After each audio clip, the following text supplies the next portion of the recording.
Մեծարգո պարոն Ռուբինյան, հարգելի գործընկերներ, սիրելի հայրենակիցներ, ճիշտ ասած հայ-փոստի հետ կապված տեղեկանքներ ես էլ էի պատրաստել, բայց համադրելով պարոն Թունյանի թվերին շատ մոտ են եւ կրկնվելու ժամանակ արդյունավետ օգտագործելու համար չեմ անդրադառնա, մանավանդ որ օպոնենտները նույնպես պատրաստել են, թող լսենք նաեւ մյուս կողմին, հասկանանք որտեղ է ճշմարտությունը։ Այս իմաստով ժամանակ խնայելու նպատակով ընդհանրապես կցանկանայի ասել, որ պարոն Կոնջորյանի տեխնացությունը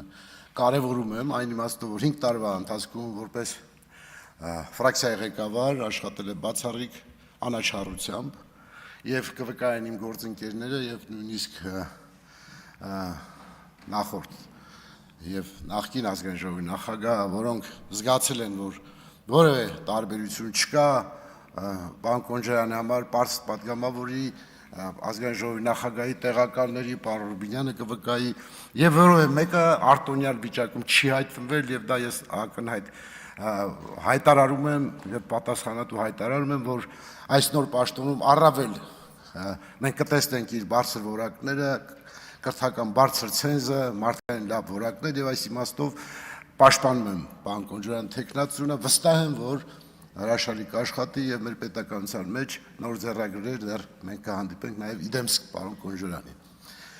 Մաղթում եմ հաջողություններ, շնորհակալություն։ Հավանիչ տեսանյութը եւ բաժանորդագրվիչ նորությունները բաց չթողնելու համար